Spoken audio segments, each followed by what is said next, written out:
Congratulations sa inyo mga kakamping at mga loyalista na tila nagdiriwang ngayon at nagpa-party-party kasama siguro sila Chis Escudero at sila Win Gatchalian.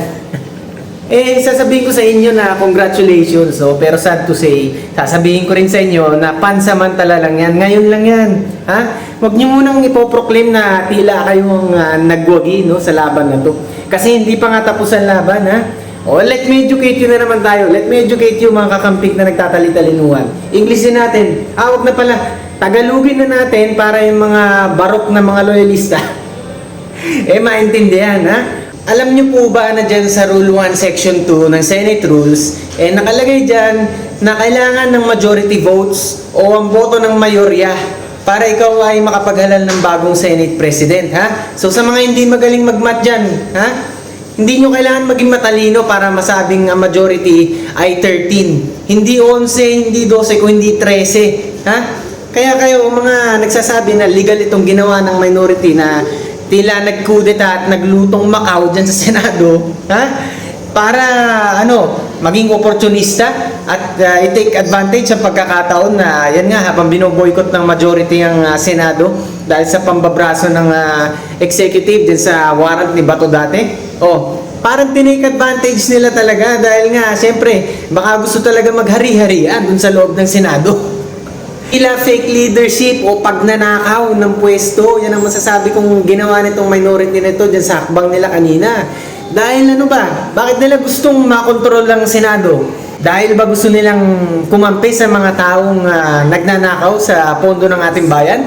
Kaya ba gusto nyo mahawakan ng Blue Ribbon Committee para mapagtakpan ng mga talagang may sala? Yan ba ang gusto nyong gawin dyan sa Senado?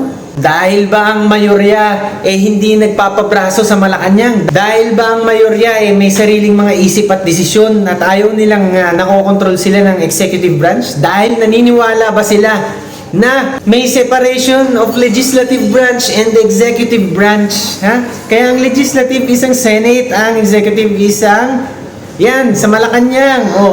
Etong mga majority senators kasi natin, marunong pumalag in short. At ang mga minority, mga takot talagang pumalag at mga duwag. Etong ang Chis Escudero na to, na kinocongratulate ko nga din, dahil nga tila naging hero o bayani ng minority nga sa ginawa niya hakbang. At yun nga, kumampi dun sa kabila, over the backod na. Ang mga milyong-milyong mga Pilipino, yan ang manguusga siguro para dito sa political career nitong si Chis Escudero in the future.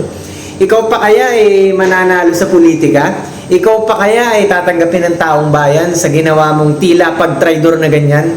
Sa mga Duterte, at hindi lang sa mga Duterte, kung hindi, parang kami ang na-traidor dito Kasi hinalal ka ng milyong-milyong Pilipino, hindi para magpahawak sa leeg. Diyan sa executive branch, diyan sa Malacanang.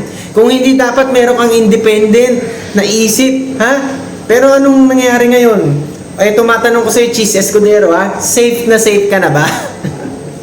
Mga ibinabato dito, mga tol kay Chis Escudero, yun ang pinafile nila mga plunder charges, di ba? Ano ba mangyayari dyan? Ano ba kaya kakahinatnan yan ngayon na siya ay lumipat nga sa minority? Yan ang kaabang-abang dyan.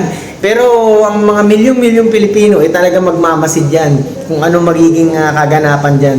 Siya ba ay may ipit o siya ay mas magiging maluwag ang kanyang pamumuhay? Ikaw lang nakakaalam yan, Chis Escudero, kung anong meron dyan, di ba? Kaya naman sa nangyayaring pagdidikta ngayon dyan sa mga senador at parang na-infiltrate na talaga ng executive ang Senado, kawawa dito ang taong bayan talaga. Ang daming mga napepending na batas dyan, inuna pa ata nila yung chairmanship ng mga komite.